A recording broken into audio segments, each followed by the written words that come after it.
네, 오늘은 저희가 어떤 내용들 좀 다뤄볼까요? 네, 요즘에 이제 그 코인 시장이 뭐 등보합세를 이제 계속 왔다 갔다 하면서 여러 가지 이슈가 있는데요. 특히 오늘은 그 스테이블 코인 제도와 관련해서 좀 말씀을 드릴 예정입니다. 그 얼마 전에 있었던 이제 대선에서도 상당히 그 이슈가 상당히 있었고요. 특히 그 한국은행 총재 이창용 총재도 그 실질적으로 스테이블 코인 발행 관련해서 어떤 입장을 표현하고 있기 때문에 그 전 세계적으로 어떤 스테이블 코인에 대한 부분은 상당히 열풍이다. 라고 볼 수 있어서 오늘은 특히 이제 스테이블 코인 관련 제도와 관련해서 좀 말씀을 드리는 이런 시간을 갖도록 하겠습니다. 네. 최근에도 저희가 조기 대선을 앞두고 녹화 시각 기점으로 굉장히 많은 이제 대선 후보들이요, 이런 암호화폐 시장에 관한 공약들 내세우고 있는데요. 그 내용들 안에는 스테이블 코인에 관해서 다루는 내용들도 상당히 많이 확인이 되고 있습니다. 그래서 한 번쯤 여러분들이요, 짚어보시면 좋을 것 같고요. 그럼 최근 이슈들과 스테이블 코인에 관한 아직 이해도가 없으신 분들을 위해서 스테이블 코인이 어떤 건지도 좀 같이 한번 짚어보겠습니다. 그 우리가 아는 이제 코인 그러면 이제 비트코인, 뭐 이더리움, 뭐 이더리움, 여러 네. 가지가 있고 특히 그 코인 마켓캡이라는 이제 이런 사이트에 가서 보시면 지금까지 그 유통되고 있는 코인 자체가 한 1,500만 개 이상 상당히 많이 유통이 되고 있습니다. 근데 그 중에서도 시가총액 3위에 이제 기록을 하고 있는 게 스테이블 코인 중에서도 이 테더 USDT라고 이렇게 할 수 있는데 그 왜 이렇게 갑자기 이렇게 그 스테이블 코인이 상당히 그 이 관심을 많이 받고 있냐? 뭐 이렇게 볼 수가 있습니다. 근데 그 이유는 기존에 있던 어떤 비트코인이라든가 이더리움 이런 부분은 이제 가격 변동성이 상당히 있기 때문에 이 가치가 안정적이지 않다. 뭐 이런 이슈가 상당히 많았거든요. 그런데 이제 스테이블 코인 같은 경우에 말 그대로 안정적인 그 가상 자산이라는 이런 그 이 부재를 안고 있으면서 상당히 어떤 법정 화폐와 실질적으로 같이 연동이 돼서 이제 일명 뭐 패킹이라고 그러는데 연동이 돼가지고 사람들 사이에서는 좀 더 안정적인 그리고 가치 안정형이다. 뭐 이런 식으로 해서 그 상당히 선호를 하고 있다 이렇게 볼 수가 있고요. 그리고 주요 특징이 이제 가치를 연동하는 거 좀 전에 말씀드린 것처럼 어떤 이제 법정 화폐하고 연동이 돼 있기 때문에 아무래도 그 사람들 입장에서는 이 코인은 절대 뭐 하락하지 않는다. 왜냐하면 이 달러라든가 어떤 법정 화폐가 떨어지지 않으면 하락하지 않는다 이런 부분도 있고 그래서 그게 실질적으로 이제 가격이 안정하다. 그래서 달러처럼 언제든지 사용할 수 있다. 뭐 이런 식의 어떤 그 여러 가지 사회 통념상 그리고 이제 이 코인 어떤 생태계상 이런 부분을 많이 내재하고 있다 이렇게 볼 수가 있고요. 그리고 빠른 결제 송금 지금은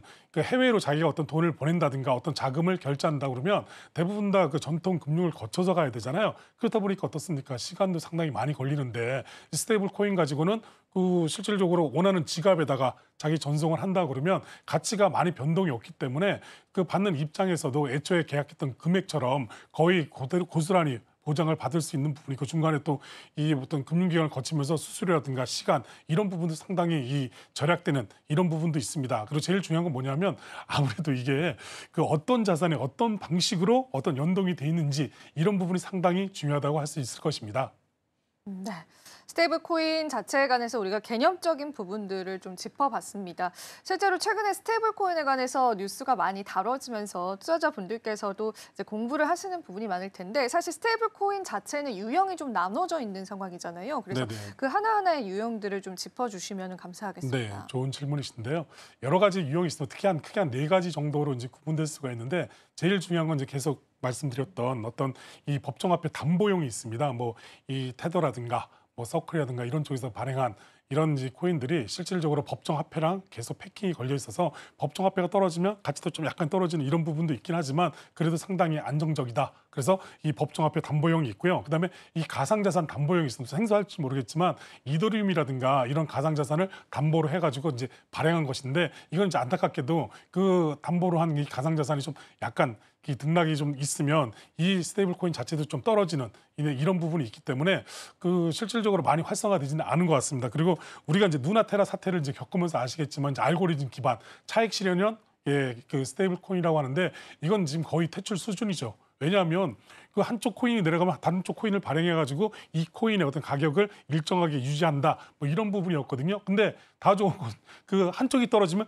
같이 뭐 다 동반해서 떨어지기 때문에 그 특히 이제 테라 누나 때도 이렇게 보시면 알겠지만 하루아침에 뭐 1,300원, 뭐 10만 원, 20만 원까지 가던 누나 같은 게 실질적으로 하루아침에 뭐 0원까지 심지어는 뭐 쭉 떨어 마이너스까지 떨어지는 이런 경우가 있었기 때문에 알고리즘 기반 뭐 이런 것도 하나의 스테이블 코인이고 하나는 이제 지금 현재 그 가장 중앙은행에서 발행하고 있는 CBDC 연계형 그래서 이 하이브리드 방식으로 어떤 스테이블 코인하고 그리고 CBDC하고 좀 연계해서 이 발행하는 이런 스테이블 코인에 대한 부분 이렇게 크게 네 가지로 볼 수가 있을 것입니다. 스테이블 코인은 총 4가지 정도가 있을 텐데요. 법정화폐 담보형, 그리고 지금은 사실상 이제 퇴출이 되고 있는 알고리즘 담보형에 관해서 이제 국내 암호화폐 시장에서도 큰 사건이 하나 있었습니다. 테라 루나 사태도 좀 언급을 해주셨고요. 그리고 이제 암호화폐, 가상자산 담보형은 좀 변동성이 있기 때문에 아무래도 법정화폐 담보형이 가장 많이 쓰인다라고 볼 수가 있겠습니다. 실제로 다양한 결제 수단으로도 사용이 가능하다라고 이제 이야기가 되고 있고요. 국내뿐만 아니라 미국 쪽에서도 이 이야기가 계속되고 있는 상황이잖아요. 그래서 과연 이제 왜 스테이블 코인에 각 나라들이 집중을 하는지 좀 짚어보기 위해서 디지털 결제 수단으로서의 가치도 좀 체크해 보면 좋겠습니다. 어떤 가치를 우리가 조금 알아볼 수 네, 있을까요? 가치는 상당히 많이 있습니다. 네. 네, 생각보다 상당히 많이 있는데 제일 중요한 건 역시 빠르고 신속한 결제를 좀 이제 들 수가 있어요.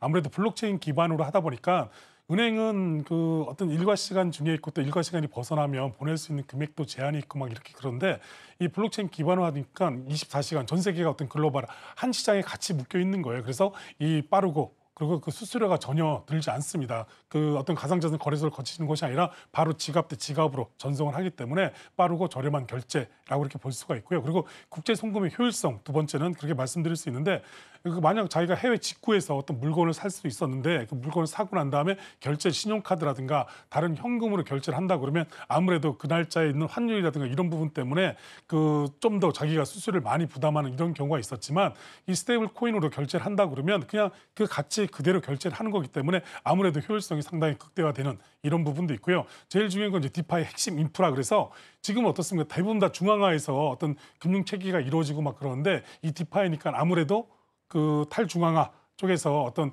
그 핵심 어떤 기축 자산으로서의 역할을 이제 담당할 수가 있고요. 마지막으로는 아무래도 디지털 경제의 어떤 연결고리 그래서 뭐 지금은 디지털 자산이라고 얘기하지만 뭐 여러 가지 NFT도 있고 어떤 게임이라든가 어떤 메타버스 뭐 이런 부분 이런 게 실질적으로 실물 경제와 어떤 결합을 해가지고 상당히 많은 시너지를 낼 수 있을 것으로서 이 스테이블 코인은 그렇게 자부하고 있습니다.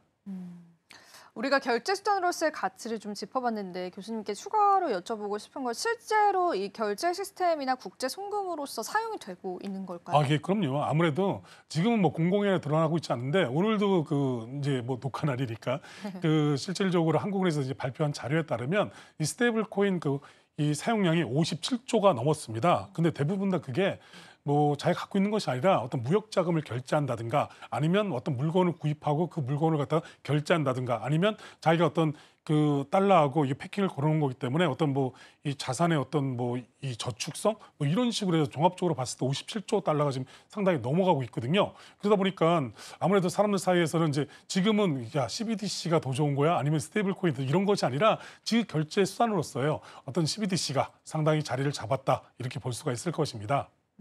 실제로 이제 결제 수단으로서 쓰이고 있다라는 게 좀 확인이 되니까 우리가 스테이블 코인을 이제는 무시할 만한 수준이 아닌 것 같아요. 규모도 상당히 커진 걸로 알고 있는데 사용량이나 이 시장 규모는 어느 정도 될까요? 네. 교수님? 그 뭐 어떤 특정한 사이트에 가서 보시면 이제 확인할 수 있는데요.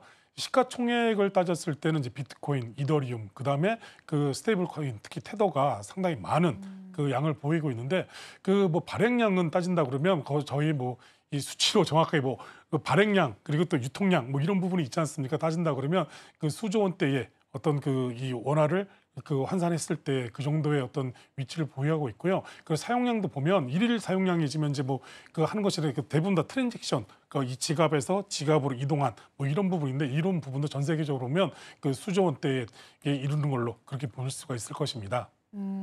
그 규모나 또 시가총액적인 부분에서 이더리움과 XRP 다음 자리를 거의 차지하는 걸로 알고 있는데 아닙니다. 그 비트코인, 이더리움, 네. 그다음에 그다음에 XRP하고 테더 계속 테더. 3위 자리를 놓고 계속 싸우고 있습니다. 왔다 갔다 하고 있죠. 네네. 저도 그 부분 굉장히 흥미롭게 보고 네네. 있거든요. 그만큼 시장 규모가 상당히 크다라는 걸 확인해 볼 수가 있는 것 같아요. 근데 이제 저는 이제 크립토 시장에 그래도 좀 들어온 지 됐지만 이제 초기 투자자분들은 스테이블 코인에 관한 신뢰를 좀 갖기가 쉽진 않은 것 네. 같아요. 분명한 리스크도 시장에 있지 않을까라고 생각을 할 것 같은데 그 리스크들도 좀 짚어볼 수 있을까요? 네, 교수님? 역시 모든 건 다 안전한 거, 그러니까 아주 완벽한 건 없습니다. 그 실질적으로 리스크에 대한 부분은 상당히 산존하는데요. 그 누나테라 아까 이제 우리 앵커님께서도 이렇게 말씀하셨는데 보시면 어떻습니까? 하루 아침에 그 알고리즘 기반 자체가 무너져 버리니까 이 신뢰도 상당히 떨어지면서 가치도 거의 제로에 심지어는 뭐 조도 안 갖는 뭐 이런 사태가 지금 발생할 수가 있는 것이고요. 그리고 제일 중요한 건 또 이게 이 법정화폐랑 실질적으로 교환이 된다고 그래도 법정화폐에 대한 부분을 이제 예치를 하고 있어야 되는데 이런 이제 담보형 뭐 실질적으로 그 스테이블 코인 같은 경우에는 이 준비 자산에 대해서 공개를 좀 해야 됩니다. 그리고 자기가 100%다 갖고 있는 것인지 안 갖고 있는 것인지 뭐 이런 부분을 공개해야 됨에도 불구하고 그런 어떤 투명성이 약간 부족한 부분이 좀 약간 있고요. 그리고 제일 중요한 건 이 국가별로 해서 어떤 이 법률적인 지위가 상당히 좀 부족한 부분이 상당히 많습니다. 특히 불명확해서 우리나라도 아직 스테이블 코인에 대한 정립이 지금 이제 안 돼 있는 이런 상황이거든요. 그러니까 스테이블 코인을 정립하려고 그러면 적어도 가상자산 2단계 보호 법안 2단계 법안에서 스테이블 코인에 대한 부분이 들어가 있어야 되는데 물론 이제 가상자산 이용자 보호법에는 어떤 스테이블 코인에 대한 부분은 안 들어가 있고 다만 한국은행에서 자료 요구권을 집어넣어놨죠. 근데 그 이유가 이런 스테이블 코인이 발행됐을 때는 어떤 이 통화량이라든가 그리고 어떤 시장 경제에 미치는 영향이 상당히 크기 때문에 이제 한국은행에서 그 자료 요구권을 이제 집어넣은 것이에요. 근데 이 스테이블 코인에 대한 부분은 지금 이제 이 가상자산 이용자 보호법이 없습니다. 근데 가상자산 그 스테이블 코인을 그 제도하고 규제하려고 그러면 그 반드시 법안에 명시가 되어 있어야 되는 부분이군요. 그렇다고 해서 한국은행법에다가 실질적으로 집어넣기는 한계가 있고요. 그래서 별도의 이 법안을 마련해서 그 법에다가 스테이블 코인을 집어넣어서 해야 되는데 아직까지 전 세계적으로 이 스테이블 코인에 대한 어떤 규제 체계를 가져가는 곳이 몇 군데 없고 그리고 우리나라도 이제 거기에 편성해서 스테이블 코인을 규제 체계를 가져가려고 하고 있기 때문에 반드시 그 이 가상자산 기본법이라든가 2단계 법안에서 그런 부분이 다뤄져야 된다고 보고 있습니다. 그리고 제일 중요한 건 역시 보안. 지금 계속 이슈가 되고 있는 게 뭐 이 최근에 큰 통신사도 어떤 해킹에 대한 이슈도 지금 상당히 많이 있었잖아요. 그러니까 그 스테이블 코인을 만약 발행한다 그러면 이게 뭐 발행 주체는 뭐 이게 뭐 은행이 될지 뭐 민간이 될지 뭐 그런 부분은 아직 결정이 되지 않았지만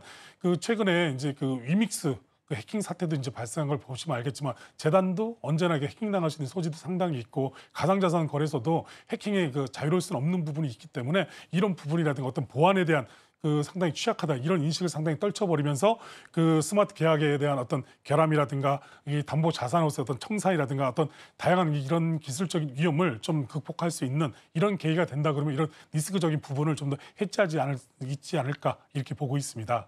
유럽은 이제 미카 법안을 통해서 스테이블 코인에 대한 규제 체계를 지금 만들고 있고 미국도 실질적으로 SEC를 중심으로 해가지고 상당히 스테이블 코인에 대한 지금 그 제도화 바람을 지금 계속 하고 있는데 아무래도 이제 제도화가 되기 전에 지금 현재 어떤 USDT라든가 USDC라든가 뭐 여러 가지 어떤 스테이블 코인이 지금 발행돼서 전 세계적으로 유통이 지금 계속 되고 있잖아요. 이제 그러다 보니까 아무래도 그 우리나라도 이런 스테이블 코인에 대해서는 이제 말만 할 것이 아니라 정말 법적 기반을 가지고 어떻게 발행할 것인가 이런 부분에 대한 논의가 상당히 오래전부터 계속 이루어져 왔어요. 특히 뭐 이 금융위원회를 중심으로 해가지고 스테이블 코인을 발행하는데 어떤 자격 요건이라든가 준비금이라든가 또 발행을 했을 때 그 발생할 수 있는 자금 세탁에 대한 이슈, 자금 세탁 방지 의무에 대한 이슈도 있고 그리고 이게 뭐 시장에서 어떤 역할을 할지 그리고 왜냐하면 또 한국은행은 지금 CBDC 돼가지고 4월 달부터 지금 테스트를 하고 있거든요. 근데 이제 그런 부분은 이제 상충되는 부분도 있고 또 충돌되는 부분도 있고 막 이러기 때문에 그런 부분을 시장에서 어떻게 잘 녹여서 같이 조화롭게 이루어서 갈 수 있느냐 이제 이런 부분을 가지고 계속 얘기가 나오고 있기 때문에 아마 스테이블 코인에 대한 부분은 어느 정도 정립이 되지 않을까 지금 그렇게 보고 있고 다만 그 시기가 중요한데 지금 벌써 6월 달 아닙니까? 그리고 이제 대선도 지금 끝났기 때문에 녹화 시점은 좀 대선 전이지만 아마 이 방송이 나갈 때 이제 대선 후라고 이제 보여지는데 그 아마 이제 스테이블 코인 자체에 대해서는 이제 제도적이고 그리고 어떤 규제 체계가 확립되는 것은 시간 문제다 그렇게 볼 수가 있을 것입니다.